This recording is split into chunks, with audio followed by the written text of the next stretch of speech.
Hugh Massengill. Thank you.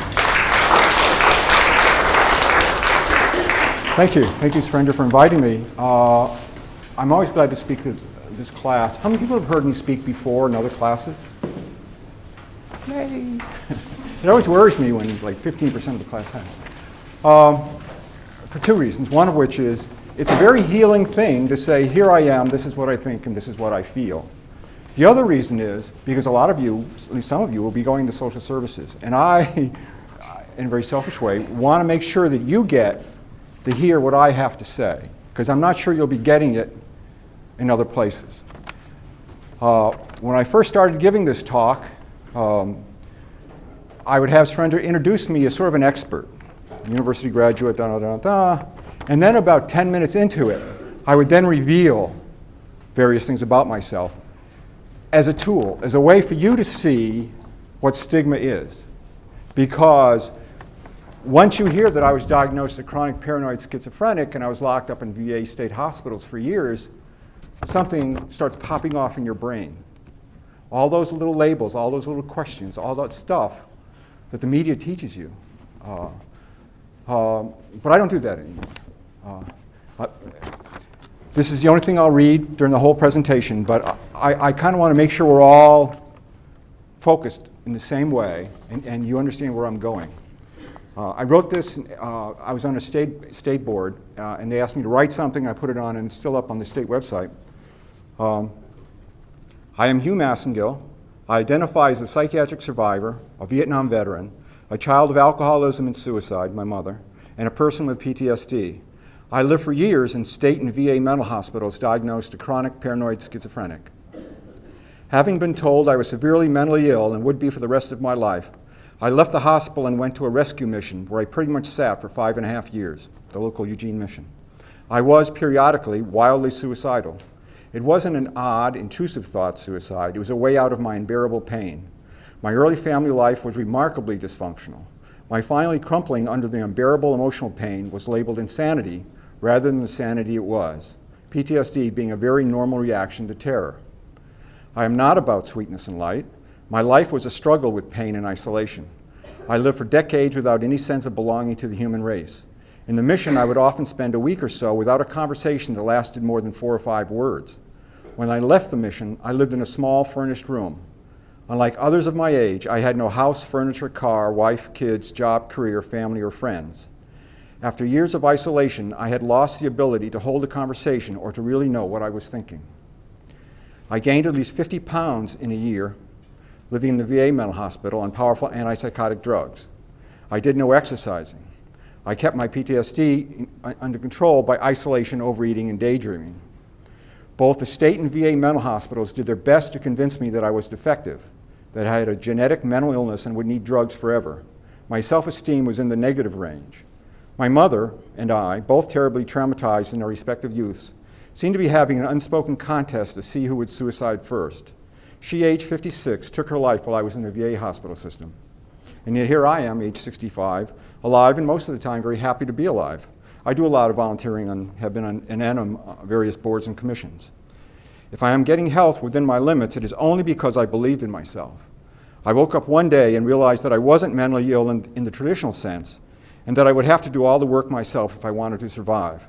Recovery simply wasn't built into the mental health system. It was designed by big nurse to warehouse the very lost and battered. I give most credit to the Eugene mission where I lived for years. It helped because it wasn't connected to the mental health system. No one there forced me to take drugs that dulled my mind. No one there labeled me crazy or defective. I thought, well, let me cut this a little bit down. I don't have a degree from Yale or Harvard, but I would match the education I received in Norwich State Hospital, Northampton VA Hospital, Eugene Mission, and years on the street with the education of any psychiatrist. I sat in the mission and the hospitals, and within limits, learned what terror and horror and hopelessness felt like. I watched where it came from, how impossible it is to get rid of, and I learned, above all, that we are remarkably resilient, we human beings, if we get a chance to relax and relearn love. Recovery isn't about being cured, as many of us never had a disease in the first place. It's about relearning to love who we really are and to accept the daily burden of our struggle as just something to share with our fellow human beings.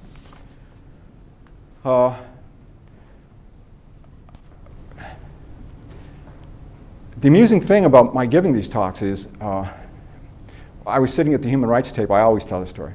I was sitting at the human rights table years ago, and Surendra came over to me and he asked me to speak to his class. I knew nothing about public speaking. I'd never done much of it. So I said, sure, because I thought he meant a couple of minutes.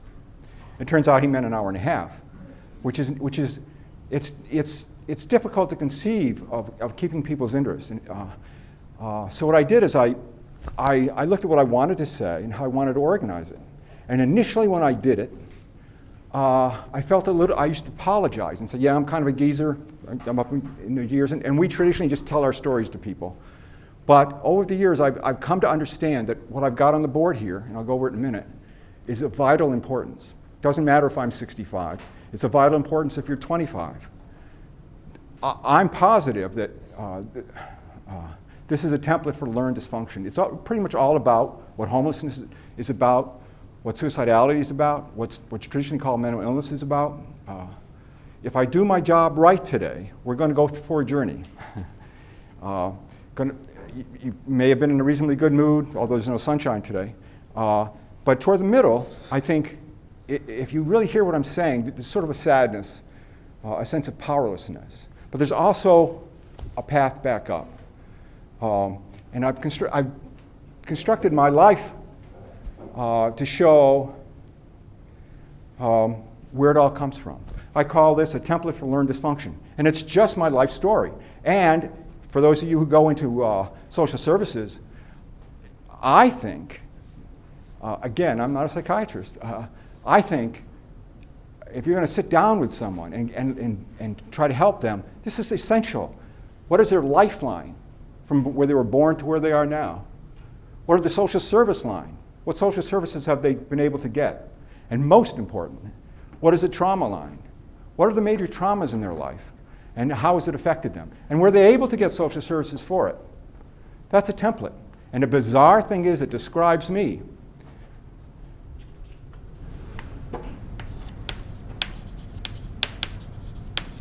Describes my mother. It describes my mother's sister. Both my mother's sister, Anne, and my mother committed suicide. Now, you could, and a few years ago, people could say that, well, gee, this mental illness thing must travel in your family because your mother's sister committed suicide by jumping in front of a train. Your mother committed suicide and you're wildly suicidal. You're obviously somebody with a gene for suicidality. And I say that that's just nonsense.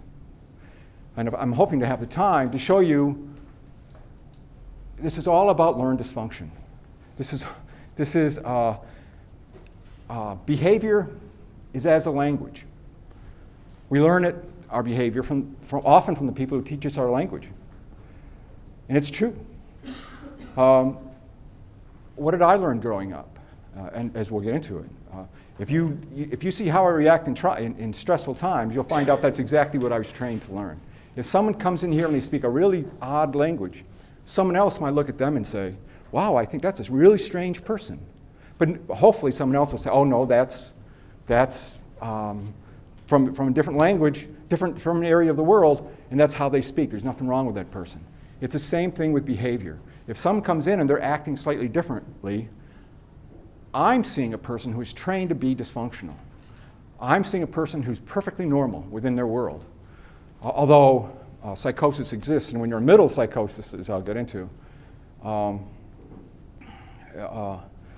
it's not a really rational place. You can't really explain it. It's a quite horrible place. So I was born in 1946, back east, to a very, very poor family. Poverty has a lot to do about learned dysfunction. I'll be talking about homelessness. I'll be talking about people with mental and emotional disabilities. I'll be talking about suicidality. An awful lot of it, the statistics are showing that poverty and those dysfunctions go together. And I say, in 1946 when I was born, and yet it was the middle of last century, I had no chance. My life, it was going to be a struggle because I was raised in a very isolated family, and my mother was a suicidal alcoholic, but she made more sense than my father did. And so she was going to go through her pattern become more and more alcoholic, suicidal, and kill herself. And because I was aligned with her, I was going through a lot of the same kind of stuff. And so you can't really understand me. I can't really understand how come I'm who I am until I understand my mother's template. And when I get that, then it all makes sense. My mother, before I was born, when she was age 4, they were Ukrainian. They came over from Ukraine by way of Canada. My mother was born in the United States. And then various things happened, including the father deserted the family. And so my mother and her sister were sent to Ukraine at age 4. She didn't speak the language, didn't know anybody, but they had relatives back there, and that's kind of the way they did things, because there were no social services. And so for 7 years, she and her sister lived in this very isolated, very poverty-stricken area, having a very difficult time of it, with the father having deserted the family. 7 years later, they came back. The mother had tried to find a father, could never. My mother's sister developed tuberculosis, an endemic disease in those times, something that she thought may have gotten under control. And so she had gotten engaged, and then her doctor told her to come back, and she would have to go back to a sanitarium. And my mother's sister couldn't take it, apparently, and committed suicide by jumping in front of a train. She was sick. She just had an awful lot of trauma, and she had, as far as I could tell, no support, and for whatever reason, she took her life. So that was a person my mother bonded with. And so her father deserted the family, and her sister had committed suicide. And during the time, if you were a woman, you had to get married and you had to have kids. And you couldn't really have a career. And so my mother got married and had kids, and so I came along. I'm pretty sure that I understand my mother now. I understand how she sort of formed two selves. You know, the formal, we do this and we do that. But the hidden person was just really, really messed up. The roots of my suicidality, the roots of my homelessness, the roots of a lot of things are way back there. And I've heard talks from people who work with people who come out of prisons. And they say the exact same thing. And a very high percentage of people who go into prison were on food stamps before they went in. Have the same sort of trauma history. Another version of this talk, I ask who's responsible, but I don't think we'll probably have time for that. So I was born in 1946 as an ordinary kid, and my contention is, even though I was poor, there was nothing wrong with me. I was just your ordinary, everyday, goofy kid. In 1963, when I was in high school, my mother's alcoholism got worse and worse, and she had a peculiarity of, well, my father was an odd man. He would never, she would get drunk at the dinner table, the falling down drunk kind of thing, and he wouldn't let us talk about it, and he would not deal with it. I don't understand what was going on. But it was those of you who grew up, of course I won't ask, but I'm sure in a room this size there are several people who sort of have my history. You know what it's like growing up in a family where people are alcoholic or using some other substance. You understand that knot in your stomach. I have two brothers. One brother, I just turned it inward. One brother just turned it outwardly. Both of my brothers got thrown out of high school, one for throwing a firecracker at somebody, and the other one threw a 22 shell in the metals forge, and they decided, we better get rid of you because you're going to kill somebody. So both brothers got thrown out of high school. There was a war going on, or Vietnam War was just starting, so they went off into the Marine Corps. That was in '63. My mother, I think, had her abandonment issues triggered off whatever was going on, and she got worse and worse and worse. And I was the only one left there at home with my two brothers gone.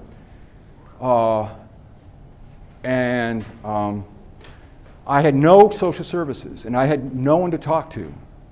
And we learn, I say, the doorway of madness, we constructed ourselves out of very natural, ordinary stuff, like dissociation, isolation, repression. And so how do you survive when you cannot deal with this enormously painful thing right in front of you? Well, some people get violent, but I turned it inwardly. I went to school, I never talked to anybody, and unconsciously I learned how to shut down my feelings, which short term is a really good thing. Long term makes your life not worth it. So in '63, when they left, my mother had her first really serious suicide attempt. I was home alone. She and my father got into a huge argument. Then he stormed off to work, and I didn't know it, but and then I went to school. I came home, and she had taken a bunch of pills and tried to kill herself and was in a coma. My father, her door was closed, so I didn't know that. My father comes in from work, finds her. Here's how crazy my father was. He never called the doctor. He never called the police. His wife's in a coma or semi-coma. Anyway, the next day, he went to work. I think he's the ultimate definition of a workaholic. And he had me stay home and take care of her. High school junior or so, never saw a naked woman before, totally shut down. I won't go into the gruesome details, but I did not know whether she was going to live or whether she was going to die. Trauma affecting other people that we care about really affects us. And something in there really messed me up.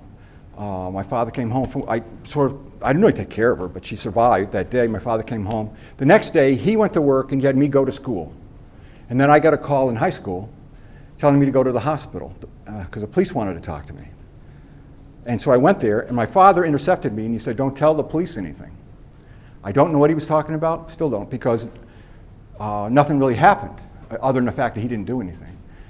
Someone going by the house had seen her sprawl out on the floor, and they'd been broken in, of course, and brought her to the doctor, brought her to the hospital, and she survived.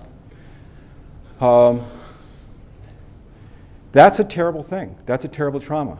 I never talked about it with anybody, anywhere, at any time, because there were no social services. There were none for her, except they didn't know what to do with her, so they had to bring her to the hospital. But if I had had a support group, if I had had somebody to talk to, just describe what I just talked to you, somebody who knew about trauma and who could say, okay, I need to get you out of this family. I need to get you to someone who can talk to you in a warm, loving way. Maybe none of this other crap would have happened. And I'm sure if you talk to most of the people in state prison or other places, and a lot of people who are sleeping under bridges, just about the 1963 point in my life, you'll hear the same kind of traumas in their life.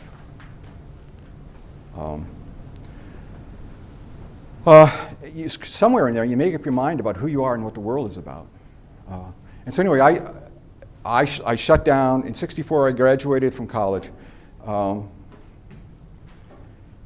Graduated from high school, went to college.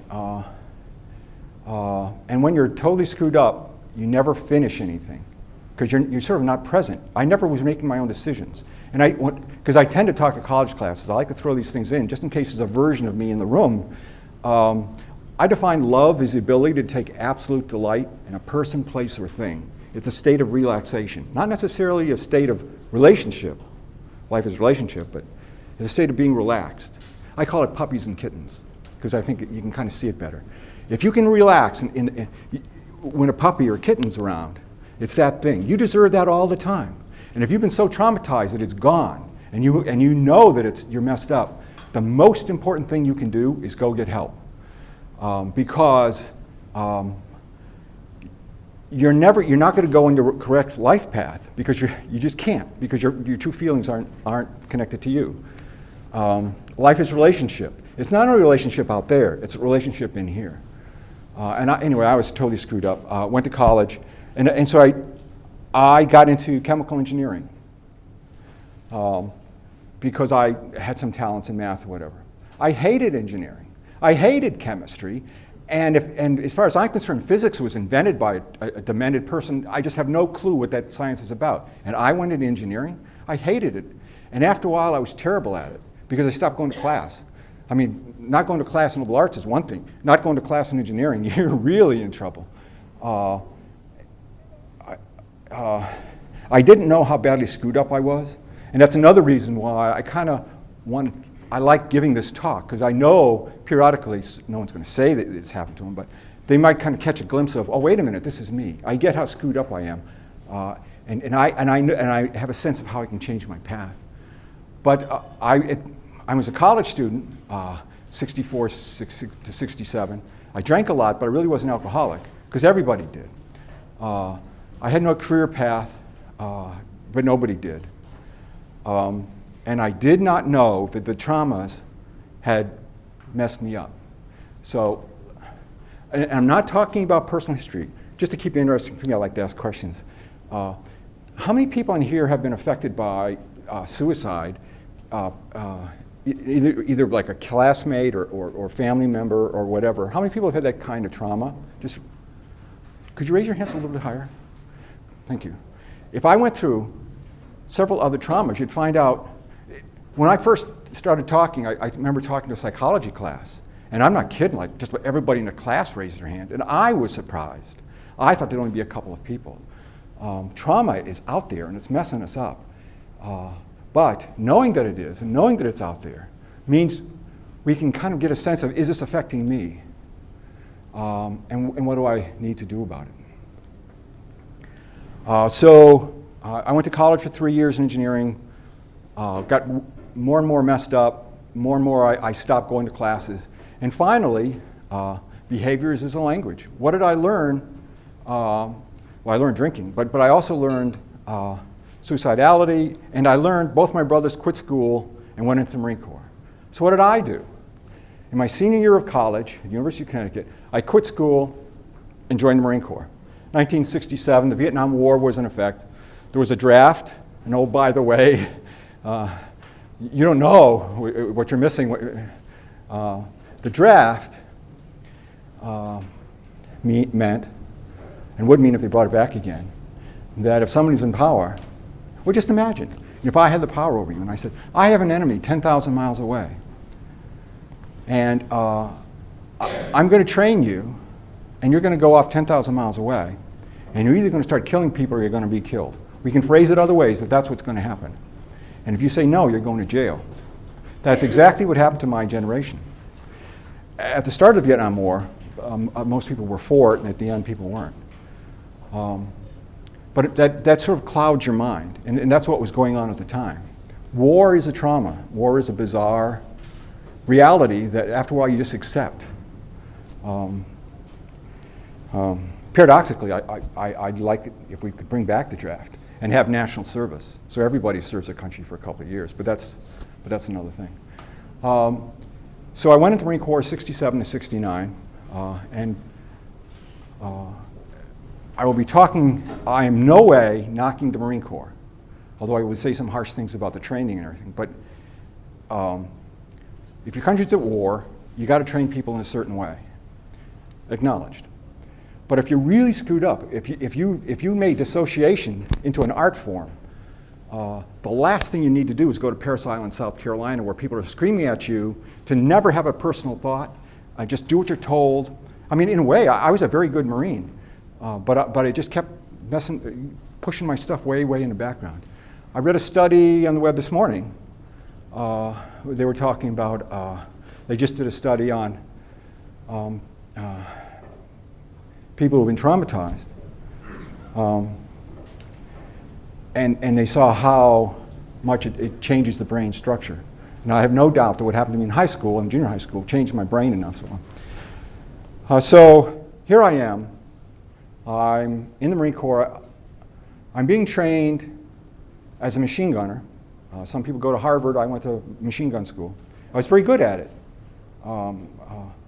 I was able to take the fear and internalize it. The Marine Corps was not about relationship. It was not about finding who you are or talking to people. But it was about trauma, and it was about not feeling trauma. Trauma doesn't exist. You're not going to feel it. And for people like me, hey, this is perfect. It's screwing me up more and more, but I ended up going through it. Anyway, I went to Vietnam, went through my training, went to Vietnam as an 0331 machine gunner. Theoretically, I was going to be there for 13 months to either be killed, be seriously hurt, or kill or seriously injure other people. People I'd never met, didn't know anything about, and if you'll forgive me for putting a little political comment in, that's crazy. I mean, if you go someplace with a firearm and you put your life at risk, you should at least know why. You kind of should know the people, just to go there because somebody says go there. Looking back on it, that the war was not only, never mind the second Iraq War, but that war, apologies to whoever went, but sometimes normal traumas in our life really mess us up, but we can't talk about them because they're just part of our culture. And the men in my generation had an awful lot of trauma around Vietnam, whether they went to it or whether they didn't go to it. So I ended up going to Vietnam. I ended up getting heat stroke in a combat operation where I was unconscious for a long time. I nearly died. I had a near-death experience, which was a really fascinating thing. I didn't know another thing I never talked about for years. And now I'm starting to get into good stuff. Because trauma happens, and then you find a way of dealing with it by not dealing with it. And then finally it comes up and it bites you on the ass. And so I'm in a hospital. They medevaced me back from Da Nang, South Vietnam then, to the Philippines, to a hospital in Okinawa. And I was in a hospital bed in Okinawa. And the heat stroke stuff had pretty much cleared up, although I'm pretty sure it messed parts of my brain. And I'm in a hospital bed, in a whole wing with Marines who had been wounded. And a Marine Corps general was coming around, and he was pinning Purple Hearts, or giving Purple Hearts to all the Marines. It's like the most macho moment you could ever conceive of. Especially if you're a Marine Corps private first class, and I'm not sure I'd ever even seen a general before. And so the general comes up to my bed, and he starts to give me the Purple Heart, and then he has to stop because I was a heat casualty. I hadn't been shot or anything, so he couldn't give me the Purple Heart. So he looks at me and he's got to say something. So he goes, "You're ready to go back?" Now, up until that point, I didn't really have a political conscience. That was the first time I heard voices. I heard a voice, and one of my characteristics, not symptoms, is for years now I hear voices, no big thing. I heard a voice tell me, "This man is crazy," looking at the Marine Corps general. A voice, before I was talking with Surendra, just like as loud as I was hearing Surendra. I recognize now that was kind of a dissociated part of me, but it was a voice, a real voice saying, "This man is crazy." And I was so startled, I didn't say anything. Now, a psychiatrist, and so I just sat there, laid there in the bed. And there was this balance of, am I being rebellious? Why am I not talking to the general? But there was a master sergeant next to him, and he kind of moved him along, so nothing happened. And later on, they had me talk to a psychiatrist. And I never really understood why, because I never told anybody I heard voices. And so I denied everything. I mean, I was smart enough to know that you don't tell when you're a Marine Corps that you hear voices.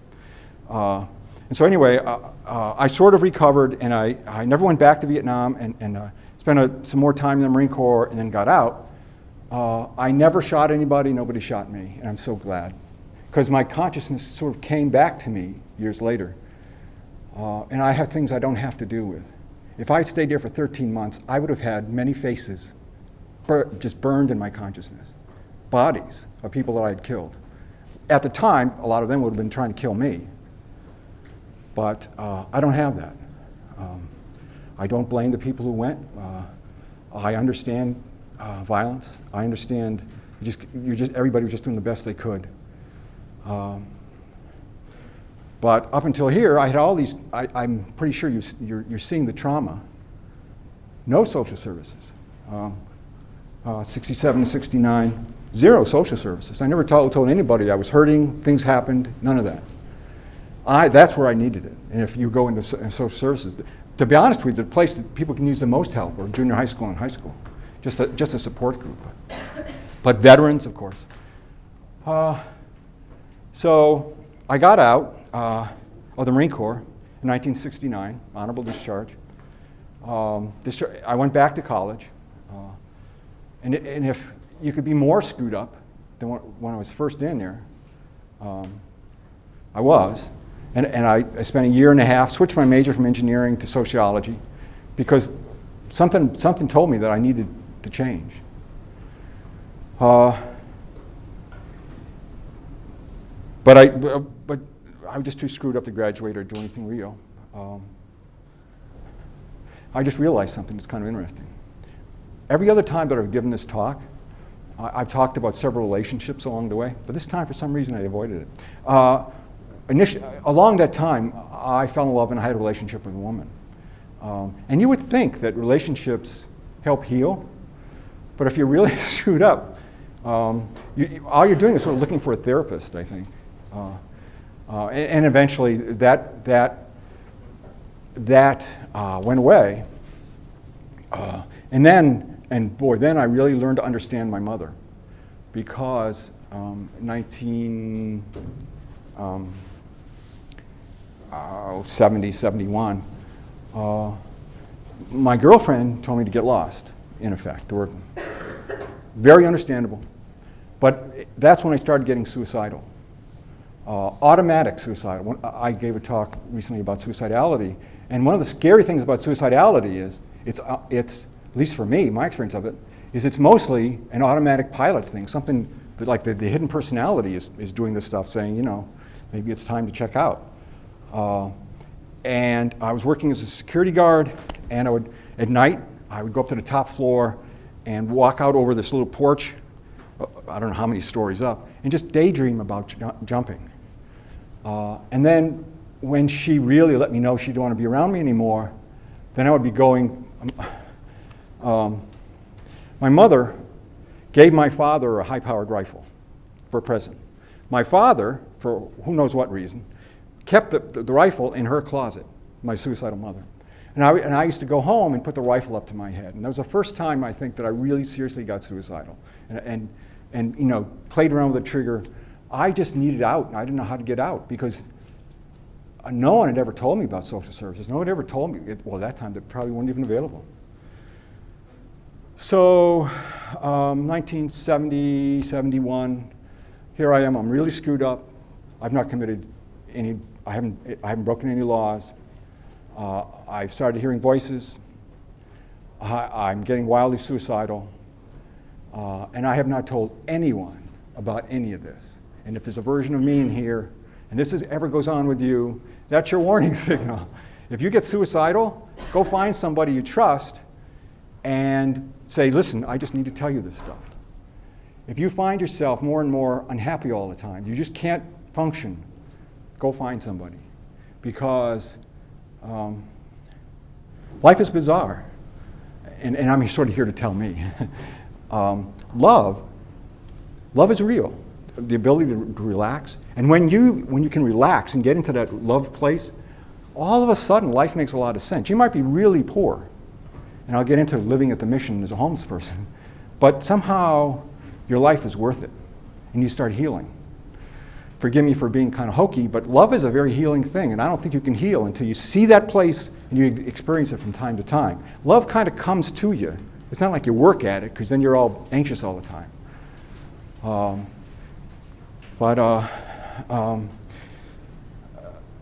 So I decided I wasn't going to kill myself.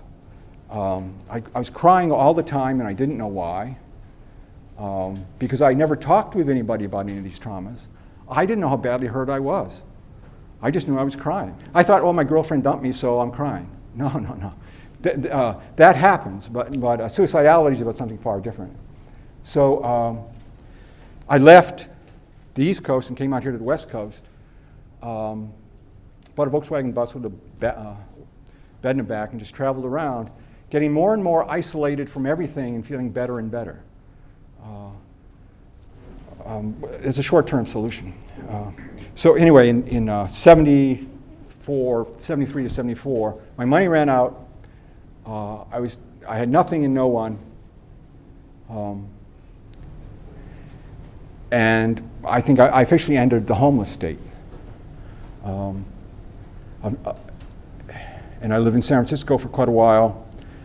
And I first encountered missions, living on the street. Now, if you're going to be on the street, the mid-'70s or whatever, not a bad time in San Francisco, a beautiful city. You could get some food.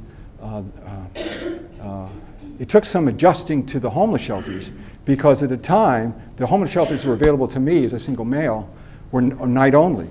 And so you'd somehow survive during the day, and you'd stand in line, and then they'd let you, like 10 of you, they'd let you have a bed. And the others would just wander the streets all night. There was no social system that would help. These were sort of, as I remember, these are all faith-based things. If you're really screwed up and you're around a lot of screwed up people, you're not going to get better, because the people you're around don't know how to have those kind of conversations. And several of the people I was around, of course, were very dangerous.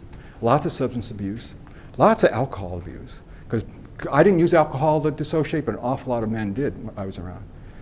And in 1974, I started getting wildly suicidal. It's like, before that, it was an automatic pilot thing. It just happened. I would just sort of see myself with the rifle up to my head. But after that, it was life sucks. I went out.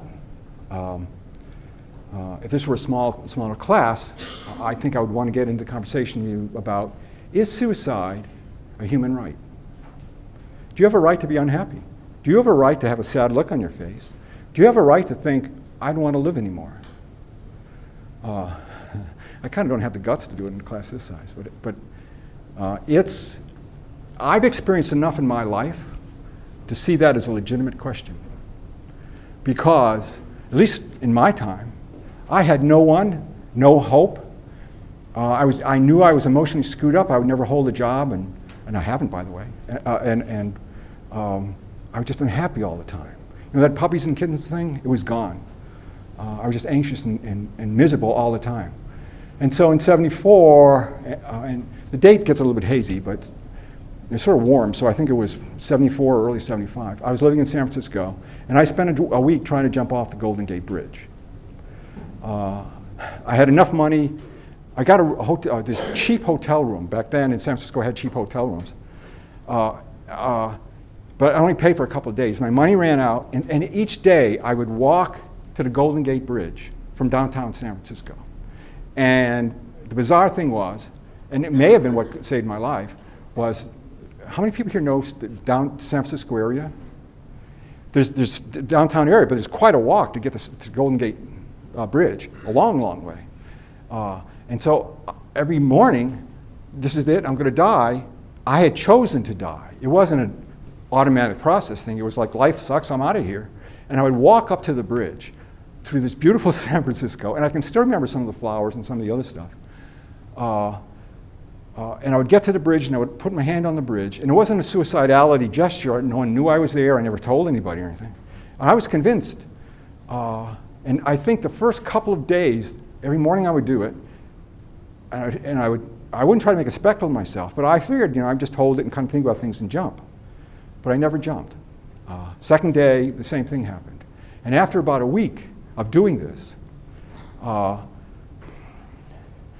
and here, it's kind of hard to, I almost wanted to show a film of it, so you can see that this guy really meant what I'm talking about. I really wanted to die. But there's this war going on inside my head.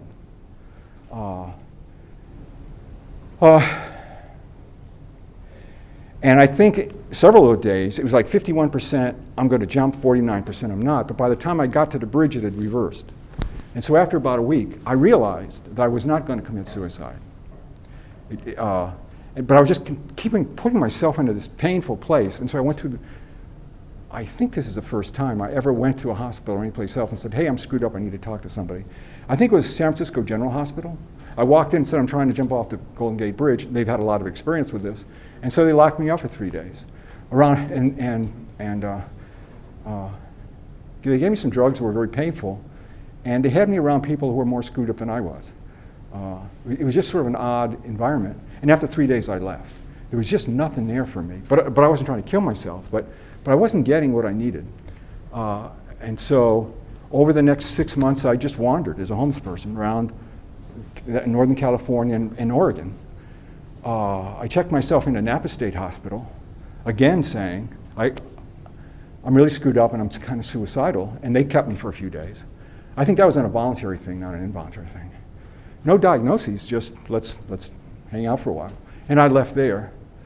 And so in '75, I was caught. I could not commit suicide. I could not get and hold a job. it had been years since I had a friendship, so I didn't know anybody. I was just locked into misery. And I think when you talk to, if you meet people who are very homeless, you might see in them what I'm describing is they just spent years in hell. They've got no way out. They can't do it. They've lost the ability to form relationships. They've lost the ability to understand who they are and to say, I hurt. That would never happen.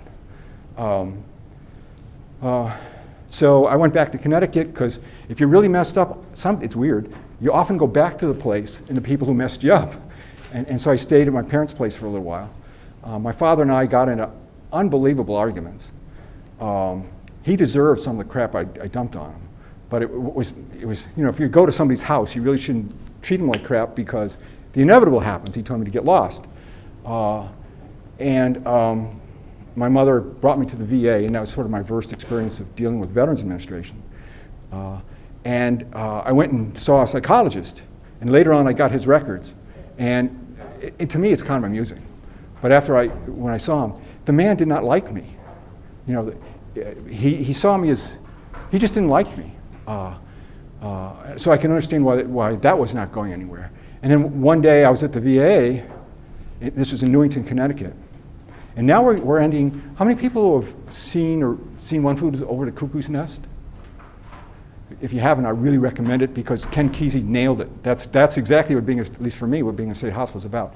I was in a VA hospital, not committed or anything, in Newington, just kind of there for a little bit. And 4 guys, very big guys, came in, and they had this gurney, this folding bed.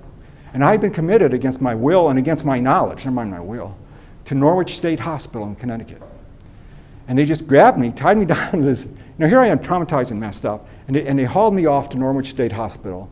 This terrible, the building's now closed. They closed it down, but and they locked me up on, I think it was Kettle South 5 or something like that. It was a ward, and this huge, old, sort of like this room, ancient door would shut and wiring and everything, bars and all over the place. It was a prison, and I'd been locked up, and I'd been committed against my will, and I'd been sentenced for the crime of being, first time I'd known it, chronic paranoid schizophrenic. And I later checked in my records, and what happened was, they first said I was schizophrenic, and then when I was asking what was going on, then he said, he's really kind of paranoid, and then he said he's a chronic paranoid schizophrenic. I have no respect for traditional forms of psychiatry, as you'll notice. So I'm in Norwich State Hospital. And when I first started giving these talks, I would say something like that, and I would feel a real shudder go through me because some of these institutional rooms and settings just felt like it. That's part of the healing process of giving these talks, I think. Where they said I had a mental illness, I was a chronic paranoid schizophrenic, I would be for the rest of my life, and I had to take these powerful drugs like Thorazine, Naproxen, and Haldol. Horrible, horrible drugs that fry your brain. I've got a bunch of paperwork there, and I'm not sure we'll have time, but I can read you some of the latest studies have been showing that those of us who said, stop this, you're messing with me, were so right. But anyway, they, just like in Ken Kesey's One Flew Over the Cuckoo's Nest, big nurse would give you the pills. If you didn't take the pills, 3 to 5 times, maybe as many as 7 times, big guys, they had a crisis crew, big guys, would come in and grab you and bring you to this room and tie you down face down. And then they would inject you with drugs until you were nearly unconscious. And that was their therapy. Now, if you bought that I had a disease and I was being rebellious because I was refusing to see the disease, and Prolixin or Thorazine were the cure, that might make some sense. But if you get this, if you get what's going on and what went on with me, then you see that oh wow, here's what we're going to do with this guy. We're going to really screw him up. And I list in 75 Norwich State Hospital, I list that as a trauma, not as a social service. It was terrible. There was a guy there that committed suicide, and I got to tell you, human rights kind of thing. At a certain point, it's like, I really understand why people say, I'm not taking this crap anymore. It would be a terrible thing to do, but the really, you know, they have these reality shows of taking people and frightening them. Just imagine you're perfectly healthy. Imagine somebody did that with you. He just grabbed you and did this for a while. It would traumatize the hell out of you. Well, so in 75, I'm a diagnosed chronic paranoid schizophrenic who hears voices, who's really screwed up, who's got nothing and nobody, and who cannot commit suicide. And there's a version of me in here. I am not in any way speaking of suicide as a good thing, in any way. I'm just saying that pain sometimes is so hard to take. And I didn't know what to do. And so between 75 and 78, I spent almost all the time either in state hospitals or VA mental hospitals, primarily Northampton VA Hospital, Northampton, Massachusetts, diagnosed as chronic paranoid schizophrenic or homeless. But usually that's what happened.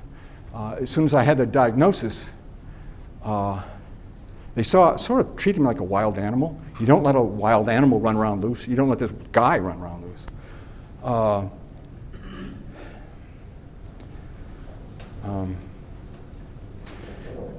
I think if you really get into One Flew Over the Cuckoo's Nest, at some point you get how terrifying that is. Especially you really get how terrifying it is if you get the Kesey, or Nicholson's character there, was able to start waking people up and say, hey, you know, you're really not crazy. And let's go salmon fishing or whatever. Let's go get drunk. And so I once, and I forget how long I was here, like after 2 months, these guys came in, and I ran over to the corner, not a very macho thing, and I begged them not to hurt me. I said, leave me alone. And we got into a wrestling match, not a fight, but a wrestling match, because I knew what they wanted to do. And my arm got broken. I think one of them broke my arm, but that's another thing. But anyway, my arm got broken, and so I had to have now I'm in the hospital with a broken arm and a cast, and they just saw me as sort of a rebellious, crazy person. And I think, as a typical person who has a psychiatric diagnosis, I had a history. I came from a place of history. So anyway, I got out of there. It's set in 1977, 78, I was in Northampton VA Hospital, and I feel sadness about this. My mother was going through her own hell. I was going through my hell, she was going through her own stuff. And she finally committed suicide. And I did not help her, because I think she needed a place of safety. And I'm not a parent, but I think as a mother, I think some of this stuff with her sons really kind of helped mess her up. And I think at some point she just said, well, let me get into just a tiny little bit. After my mother committed suicide, this is, say, 1977 or 78, my father said, he gave me a couple of things that she had where I could take them, and I took her diary, and I never really looked into it until years later. And in her diary, she only had a few pages in it. And in it, the last part, she talks about her sister. I was to see my sister. We think the doctor must have told her that the TB was active again. She had to go to the hospital. She just couldn't take it. Life had been very hard for her. After 4 years, the thought of going back must have been more than she could take. For on the way home, she jumped in front of an elevated train. That's the last entry in my mother's diary. A couple days later, she had committed suicide. I get it now. At the time, I just didn't understand. She had some poems in her diary. One was by Anne Campbell called Her Sister. Well, I won't get into that one, but one poem titled On the Threshold, the last part went, but I've said enough to make the reason plain, a man without desire expecting to forget. And since there is denied me one, why should I linger here? A dead leaf from the frost of a long forgotten year. So au revoir, old cronies, if there's a meeting place beyond, I'll let you know in spirit and I'll know you will respond. I'm going now, old comrades, farewell, a long farewell. Now these things were in her diary. I'm sure if she had survived, she could be giving the same talk I'm giving right now. Here are my traumas. Here's my suicidality. Here are my secret symptoms that I never told anybody. And oh, by the way, here's some things that you might want to know. This is conjecture because my mother died before it came out. But shortly after my mother's suicide, she had been seeing my father, brilliant man that he is, started screaming at her and says, "You got to get help or I'm throwing you out." That's his way of helping. So she went and saw a psychiatrist in Manchester, Connecticut. The psychiatrist specialized in middle-aged alcoholic women. And I think at some point, if I really went into the long explanation, you'd get, way before I got to the punchline, what he was really. He was a predator. Later on, several of his, after my mother committed suicide, some of his clients took him before the medical board and said, this guy practices a form of sexology where he has sex with his patients. He says, we're really repressed, and so we need to have sex. And one woman who felt guilty at having been unfaithful to her husband for the first time in their 17-year marriage said she contemplated suicide. In his defense, this doctor called the accusations against him the fantasies of patients afflicted with borderline personality, a psychiatric disorder, blah, blah, blah, blah.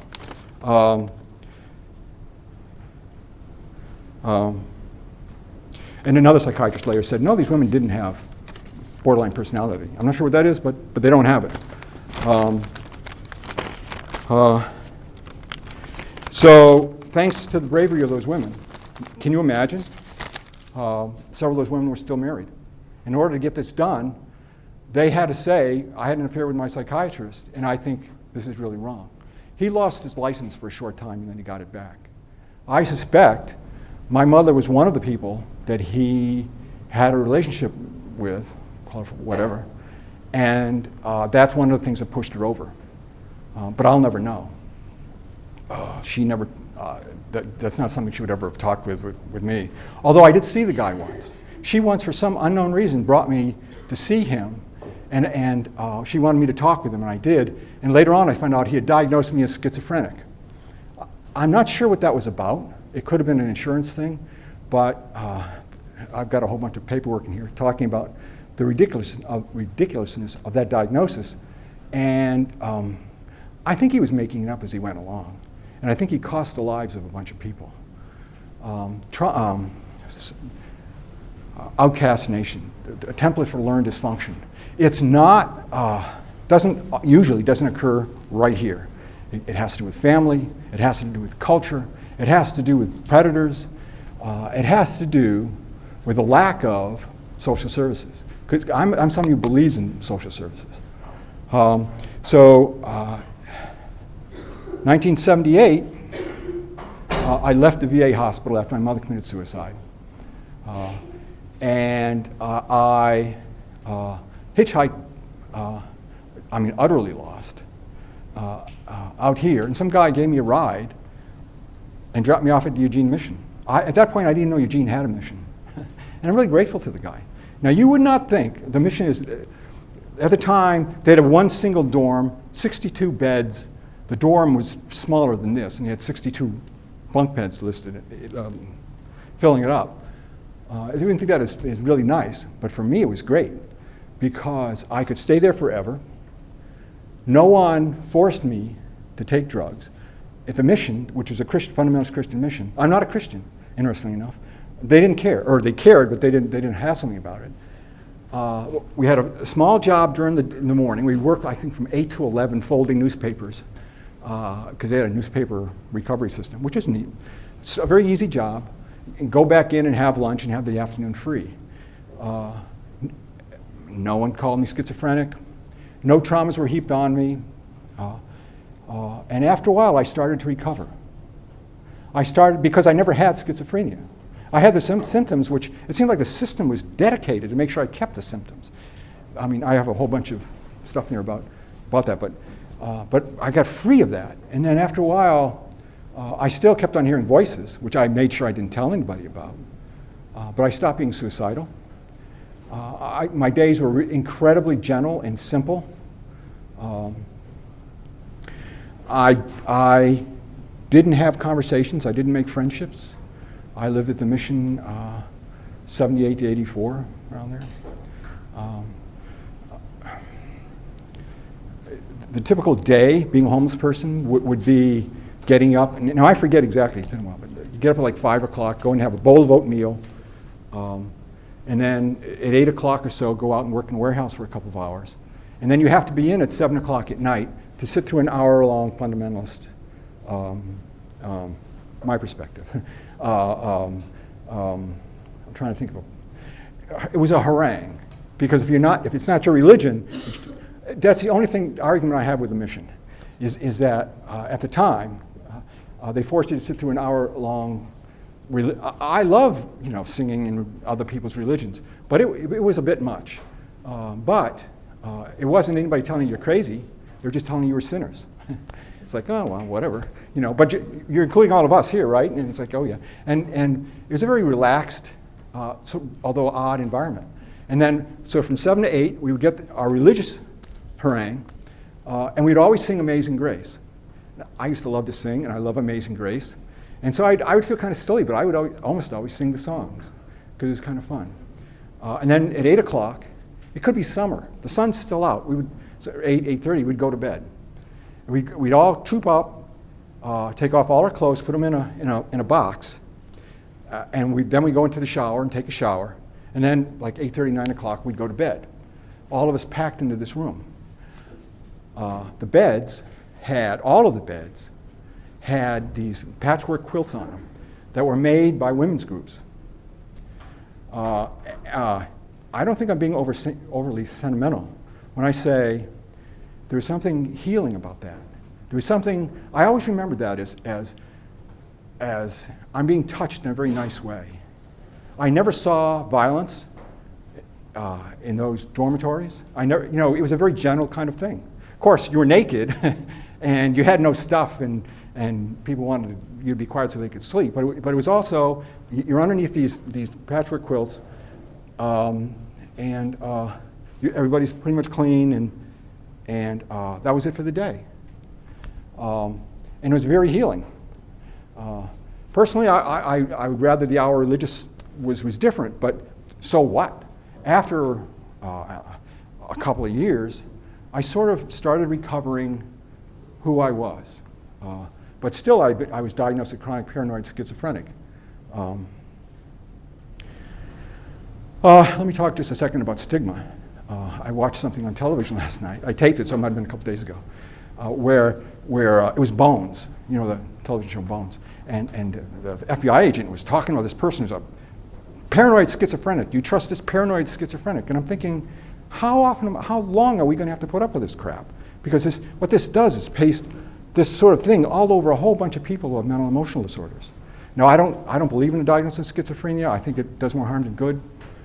But the media trains us to see a group of people as sort of defective, and we shouldn't listen to them. That's just, and I only swear a couple of times, and this is a college audience, so I think it's okay. That's just bullshit. I define bullshit this way. If I'm selling you a car, and I just kind of fib about a couple of things like people usually do a used car, that's fine. If I tell you the brakes are fine, and I know the brakes are dangerous, that's bullshit. It's dangerous. And I think an awful lot of what the mental health system does with the stigmatization that the media does is just dangerous. I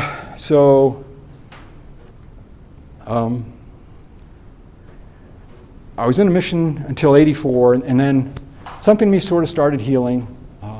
I ended up getting a job, compressing a lot, at the post office for a year. You want to work in a weird environment, the post office was it. This is the 80s, maybe they're better, but it was, I had one boss who seemed to think it was perfectly okay to demand like 150% out of his people, knowing that that'll, and I mean really demanded of them and be, whatever. And for people who have been stressed out, that's really not a good thing. And so eventually I quit. I quit this, the only good job I ever really had. At the end there, I was a janitor. They were paying me $23,000 a year to scrub toilets at the post office. And I was grateful for the job. But I was feeling pressure and I just hated it.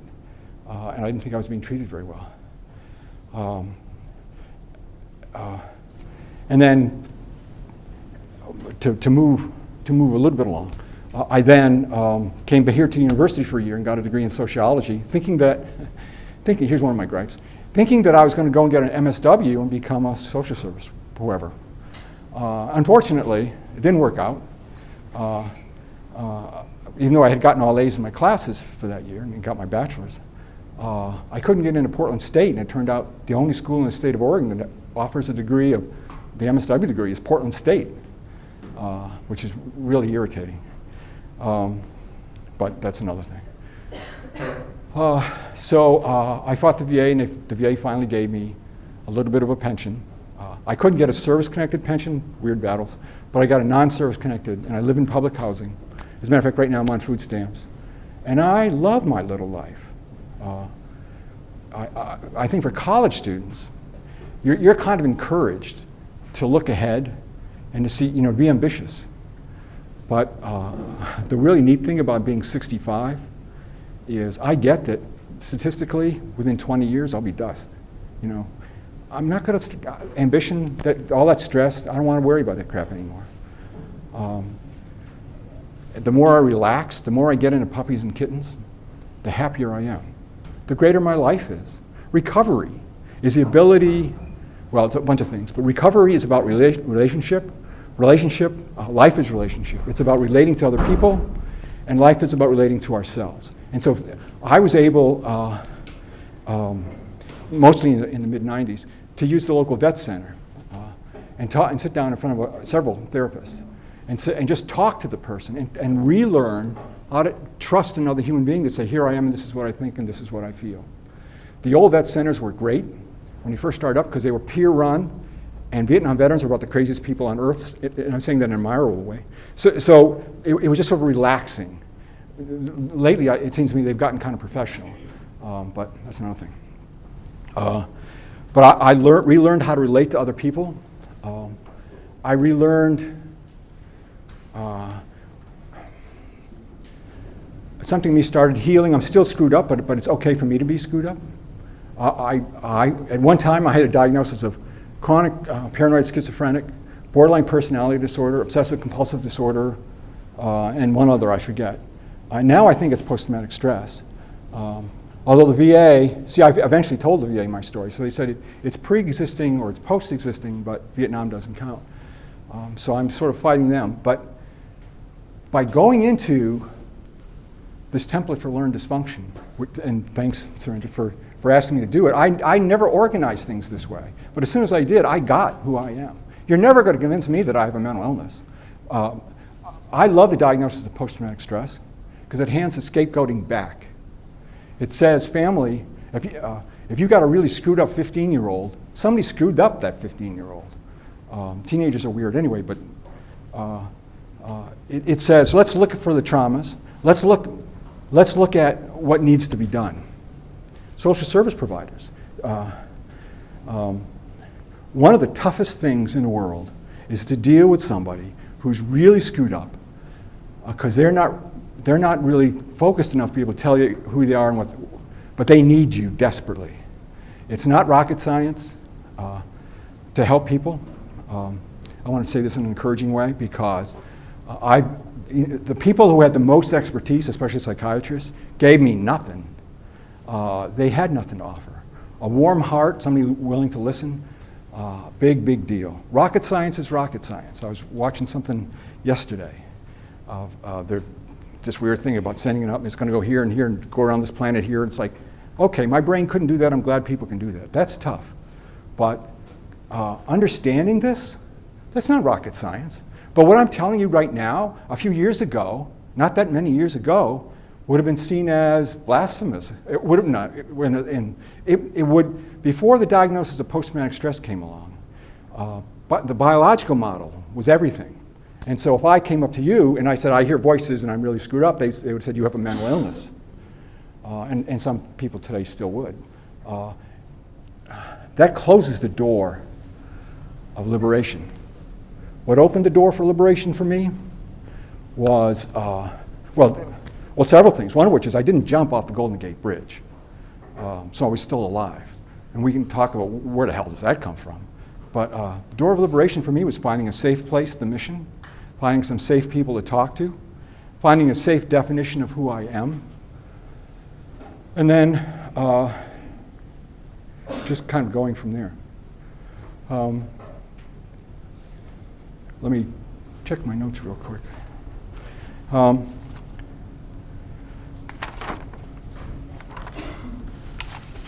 A recent study came out in April 20th, 2012, linking childhood trauma to schizophrenia. These people in England are open to looking at what the real facts are, and they just did this with regular old people and said, I'll be darned. You know, it's all understandable. How many people here are aware of the Pottinger decision? That's okay, because I didn't either know it. This next part has to do with homelessness. I suspect that in our culture there's going to be more and more. I wish y'all luck when you get out, getting jobs. I didn't expect to be homeless. I didn't expect to be wandering around the streets of San Francisco or wherever, totally lost. Now, okay, I was psychologically screwed up.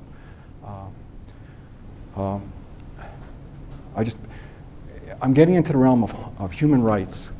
What kind of human rights do people in Outcast Nation have? Does a person have a right to housing? Does a person have a right to mental health care?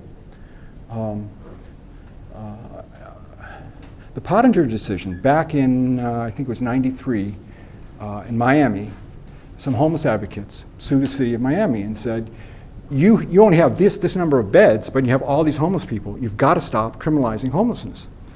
And so this amazingly brave federal judge, Pottinger, Pottinger decision, said, I think you're right. It violates, I think, the 4th, 8th, and 12th Amendments to Bill of Rights. If you don't have a bed for somebody, you cannot arrest them. You just can't. And so the city of Miami had to pay an incredible amount of money. They also had to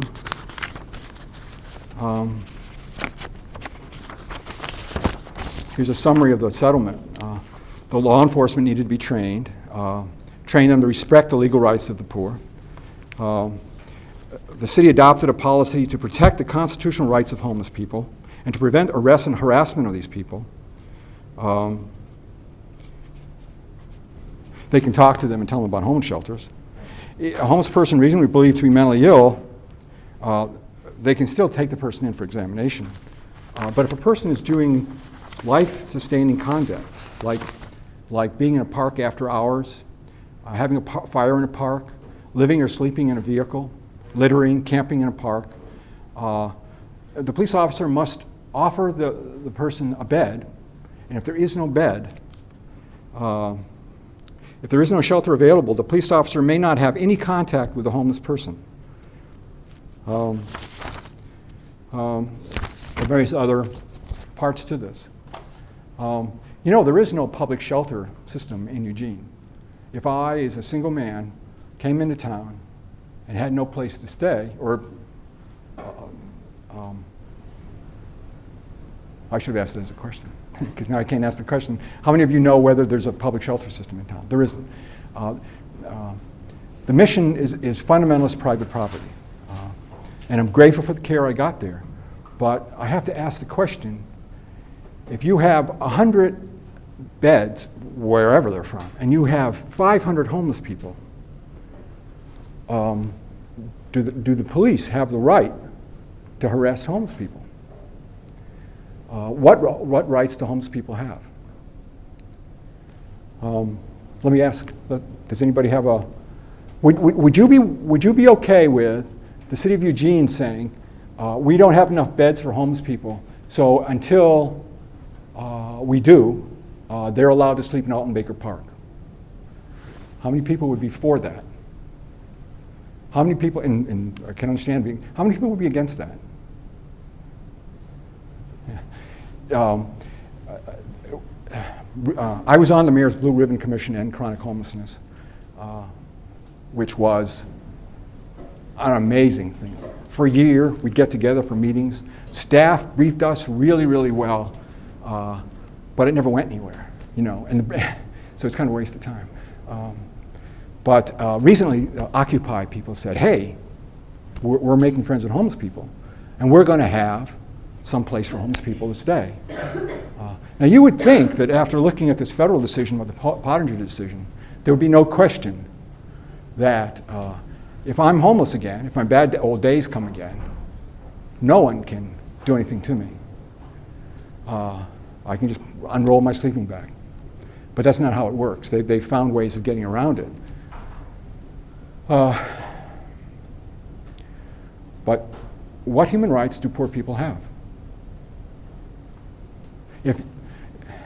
If you're all very poor, and you've just come into Eugene, and you've got nothing, and what rights do you have, and who do you demand them of? Do you think you can go to the mayor's office and say, Kitty Piercy is a wonderful person, but they're not going to do anything for you? City manager's office, they might send you a few places, but the truth, I used to be on Lane County's Housing Authority Board, HACSA, for 4 years. At the time I was on, the waiting list was 3 years. So if you went down to the public housing, they would say, oh, here's your paperwork. Come back in 3 years, and periodically we'll check on you. And you better be still in Lane County, because if you move or if we lose touch with you, you're back to the end of the line.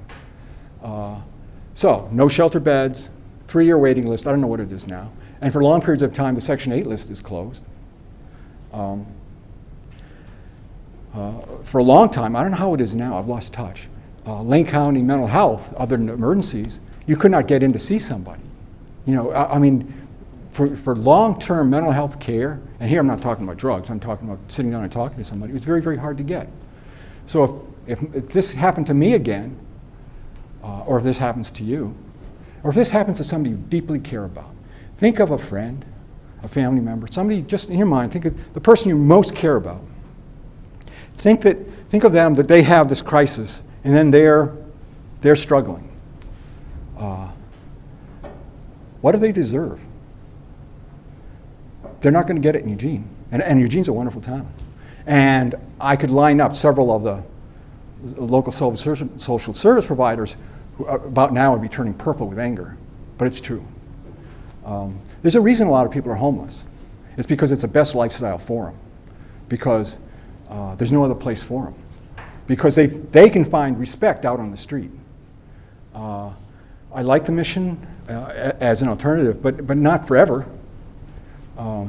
If you think you're going to have trouble getting work, try and get a job when you're, like for me, when I was 45 and I went down to the unemployment office, and I'd spent years in mental hospitals and rescue missions, and I had severe doubts about myself. Step by step back is really, really tough. Like I said, the journey, I always threatened. I didn't know if I could get away with it, so I didn't really do it. But to give this talk as if you are inmates in sort of a mental hospital, and ask you the Malcolm X question. We need to leave in another couple minutes, right? Is that, okay. How many people know of Malcolm X? Malcolm X was a wonderful, for the time, advocate for the rights of African Americans. And he used to have this wonderful speech about, he would ask them, who taught you to hate yourselves? And I would like to give that talk to mental hospitals or homeless people in a rescue mission, and ask you, well, in the university it's sort of reversed, but who taught homeless people to hate themselves? Who taught people locked up in mental hospitals to hate themselves? Malcolm X told his audience, wake up, clean up, and stand up. And he was very successful. I mean, it was sort of a revolutionary kind of thing that didn't go very well. There was a problem. I think long-term Martin Luther King Jr.'s method worked better, but I think for somebody like me, For most homeless people, you could legitimately ask them if they're kind of saying, "Oh, I'm whatever crazy," to have a Malcolm X moment or a Ken Kesey moment and say, Jack Nicholson moment, Randall Patrick McMurphy's moment, and say, "Hey, listen, you're not crazy. Somebody trained you. Behaviors is language. Somebody trained you to be dysfunctional. And I bet you're not telling me, but you're even crazier. You hear voices and everything else, but so what? So what? You're perfectly normal, and you're a wonderful human being." And so, like I said, there's this dip where you go through a lot of bad times, and then somehow love comes to you. For me, it was a guy named Krishnamurti and some other people. Their readings kind of woke me up to it. Love, and then all of a sudden you start working on stuff, and all of a sudden you're on your way back. I wasn't on my way back to being Zuckerberg and having like $50 billion, but my life was making sense because I had faith and I had hope. I'll finish with two things. One is Harry Harlow. How many people have heard of Harry Harlow? I can tell you anyway. Put him into Google sometime. Harry, Harlow. He was a researcher who did he would torture primates and raise them without mothers and everything else. And when you see the movies of these distressed little primates, that's what being in a state hospital looks like. There's a wonderful book called Love at Loon, Loon Park, describes what he did because he was seriously depressed. And he said, "I want to find the roots of depression." And so he built this big inverted pyramid, all blacked out, and he would put healthy primates in because his theory was after a while they'd be fine. And he found out that when they went in, they'd come out and they'd be all seriously depressed. There's something about being isolated and crawling up and sliding back down that in our brains, we learn to cope by messing with our own physiology. I think he had a lot to say about the true roots of social dysfunction. And I always like to mention this TID because some of you are going to become therapists or social workers or whatever. Therapist-induced dissociation. All through here they were telling me I was what? Schizophrenic. And every time I try to tell them stuff, they pretty much would say, that's like a nightmare. You need to take these drugs because you have this disease. And so they were training me to do what? To dissociate. Therapist-induced dissociation. And the way out of it was the exact opposite. It was to help somebody understand what their trauma is, what their life is. To go from, to go back to puppies and kittens. It's not a big thing. It's not rocket science. I'll finish with that. Any questions, comments? Want to yell at me or swear at me or anything else? It's hard to listen to somebody for an hour and a half, open themselves up and talk about their own stuff. I mean, if somebody came up to the bus stop, I would go, and they would tell me their stuff. It was kind of hard to know how to relate. But I really want some of what I say to get out there because I think you're going to get the opposite message from a lot of places. I talked to a psychology class and I asked, how many times do they hear people from the consumer movement? And I was told, you're it. They don't hear from the people they don't hear from the lab rats. They sort of hear from the people who kill people. So I'll hang out later if you have questions or anything. So I'd like to thank you for listening to my story, and that's fine. Thank you very much.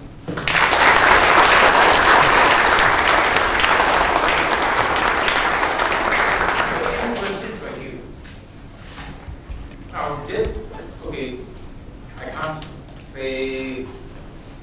speak for everybody, but you listen to his life, his history. Do you think the solution here for him would be medication?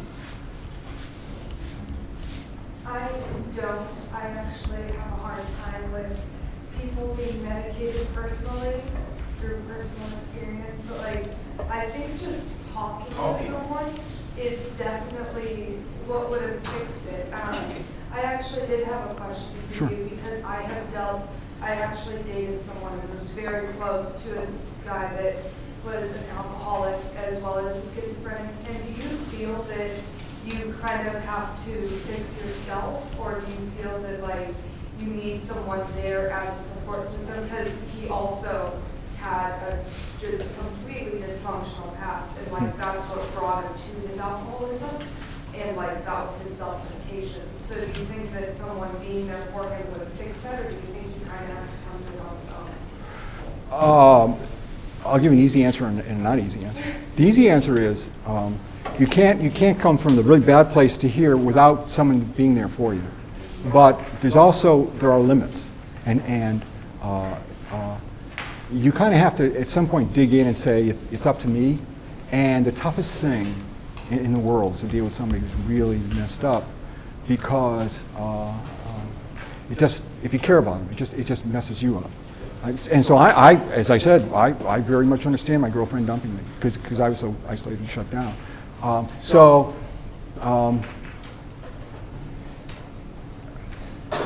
It depends. If a person is working on their own sort of recovery, then it makes sense to be with them. If they're really screwed up and they're not, then maybe you just kind of have to kind of play it by ear, I think.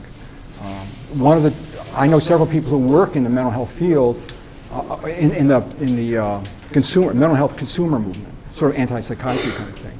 And the toughest thing they have to do is because then people come into them and say, okay, if psychiatry is the answer, what now? Because I'm really screwed up. It's like the healing thing is tough. The healing thing is really tough. And that's one of the reasons I do what I do, is to show you there is a healing path, but it takes a long time. And let me finish with this. I think the diagnosis, calling somebody schizophrenic, helps close the door of liberation on them. Because a lot of people embrace it. But for me, the door of liberation opened for me the minute I gave up that thing and said, I'm just screwed up, and let me learn how to be healthy. But I mean, that's whatever choice a person makes is fine. It's up to us to find the places that work for us and are healthy for us. And the toughest thing in the world is to deal with somebody who's in the midst of their terror, their alcoholism or whatever. And I didn't get into it, but they've been doing recent studies, huge studies that show that, and there was one in Oregon of over 527,000 people that showed that if you have a mental health diagnosis and you go into the state mental health system, you die 25 years before anybody else. I think your average age of death is 45 if you have both a substance abuse problem and a mental health problem. So it's not like a cold or something. It's a very, very, very, very serious thing. But it's also gut-wrenching, and nobody gets to tell you to destroy your life. So it's tough, I know. At the same time, when we talk about medicating, you should understand, pill popping, is it part of the American culture? Okay? As opposed to in other countries, when you go to even developing countries, pill popping is not an issue. But at the same time, then you have to bring in the other aspect, like what Ron Miyaguchi talked about. You got an individualistic society and you got a collective society. In a collective society, there is this support group, which is your extended family and clan. Then that helps work, that provides the support group, right? But the thing is, here, I mean, we got to address this culture of pill popping. A little child is hyperactive in school. What do? Meditate it. Rather than basically look at the child and say, hey, this is the innate gift that the child has of exploring the world. It's active. Now, how do we channel that action, that hyperactivity, into a place where the child develops? It is non-existent. Right?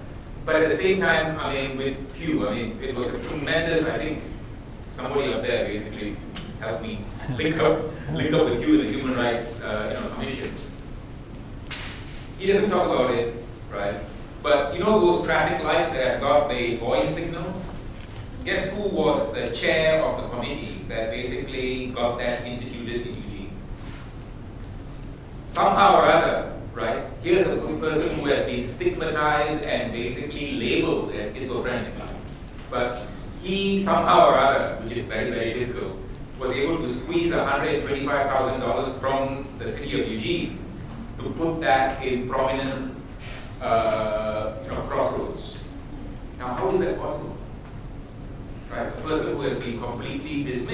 comes back, right, and is able to perform that. And then we were both co-chairs on the mental health commission, mental health committee, and for the human rights. And for the first time, I think in Eugene or maybe in Oregon, that we managed to get mental health consumers, mental health providers, and the agencies all together in one group 6 years ago.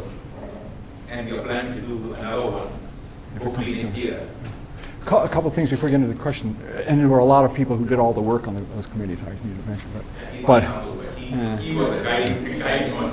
And I saw the question, but I just want to mention I was invited to help give a guy these experiences for his PhD, and he got his PhD, and he wrote this book called Rethinking Madness. It's just out, and it has a lot of statistics about the drugging and how dangerous all these drugs are.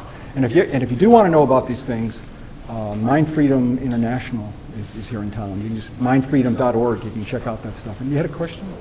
Did somebody? Oh, I'm sorry. I saw. Well, it seems to me that schizophrenia is a pretty unique case, but as far as like pharmaceuticals go, don't you think that there are some that, I mean, at least I've seen some drugs actually be quite effective because there's often a chemical imbalance or whatnot. And I understand that it's not always the correct solution to just throw drugs at people, but I don't know, I think I would disagree that that's the root of the problem rather than the culture that just throws them at people. Well, we are not trying to state that, but the thing is, when it becomes a habituated response for any person who's having a mental health issue, medicate. Rather than take the humanistic approach of listening to what they have got to say. PTSD has got tremendous impact based upon an individual's history. Do we take that into account? Or do we just address them for how they are conducting themselves at the moment, and then we medicate? You see, certain people, you're absolutely right. If there's a chemical imbalance, yeah, a medication will help provide a balance for them to conduct themselves in a better way. Agreed, no doubt about that. But to treat everybody the same way, right? I mean, in the case of Hugh, if he had human service people in the school system, they would have already recognized something, and they would have intervened. In the military at that time, they didn't have. Right now, apparently there's quite a lot of help, especially dealing with PTSD. Right? Yeah, but when people don't take all those things into account and just keep person for how they diagnose them right now, without taking their history, that is basically a flaw. And if I can jump in real quick, the latest studies are showing that the brain imbalance thing is not correct. If you look at Bob Whitaker, Whitaker's book, Anatomy of an Epidemic, or this book, Rethinking Madness, they go over like 5 studies that show that short term the drugs do help, but long term people do far, far better if they don't go on the drugs.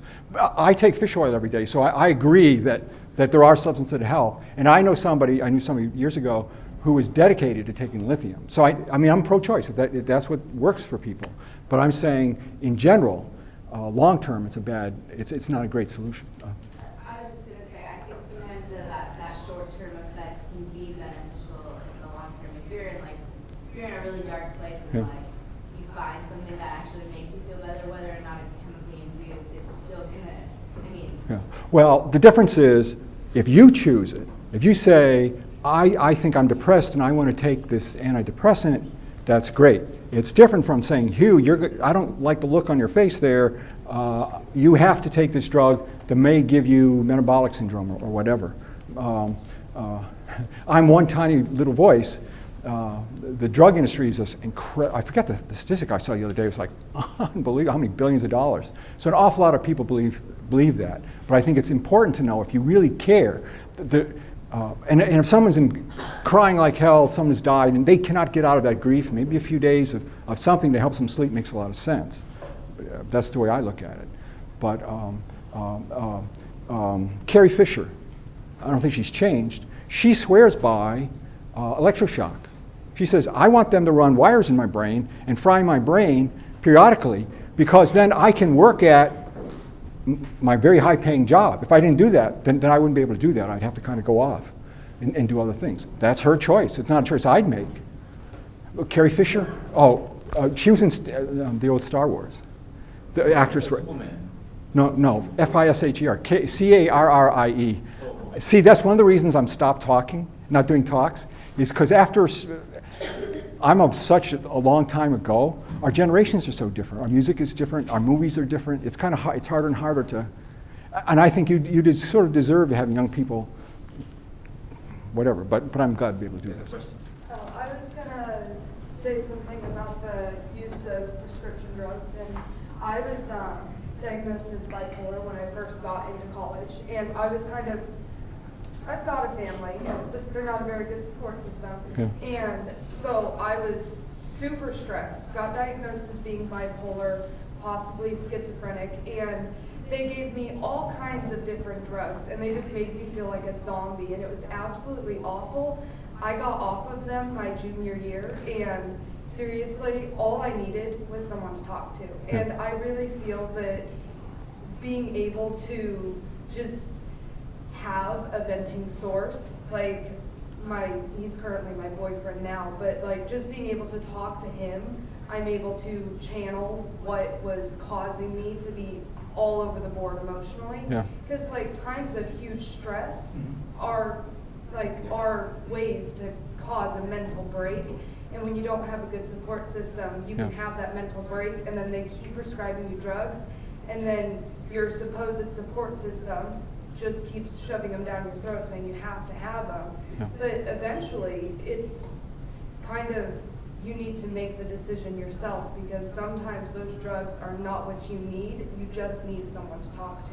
I mean, like take for instance what Hugh was saying, about hearing voices. I don't know about you guys. How many of you have heard voices in your mind? I have. It was basically, there are certain thought processes where you are thinking things aloud, right? Does that mean one is crazy? I've seen people who are basically, you look at them and they are talking to themselves. They happen to be thinking aloud now. Are they considered crazy? Is their way of trying to solve a situation, but then without any reference, one looks at them and then says, oh, they are crazy. Yeah. Like what happened to you. And the voices that you heard was justified. He just come out from the battlefront, and here you got a guy who is a general who says, okay, you go back. Wouldn't you hear voices? Yeah, I would. So even this whole term of hearing voices, this stigmatizing, if you are rationalizing things for yourself, there's another voice. Sometimes we have heard like, okay, you got, the devil on one side, the angel on one side, basically trying to talk to you about a particular situation. What would that be considered? So the thing is, when, having a particular kind of a diagnosis, when a person says, you're hearing voices, that's absolutely ridiculous. But then I think the profession has changed. Oh yeah, I've grown up, and the mental health system has grown up. If you go to Google and you put in Hearing Voices Network, you come to some stuff that other people have done. Or if you put in one word, Hugh London, H-U-G-H-L-O-N-D-O-N, you'll come to some of my videos. And I taped some people from the Hearing Voices Network. And there are people all over the world who are just saying, leave us alone. This is a phenomenon, we hear it. But every time we tell people we hear voices, they're locking us up. We go, please stop doing it. Hugh London. And by the way, a version of this will be up on YouTube in another couple of days. If you go to Hugh London, H-U-G-H-L-O-N-D-O-N. I'll try and cut it down to an hour, hour and a half, something like that. I invested a whole bunch in, and I know you got to go, but I'm trying to get away from trauma. I'm trying to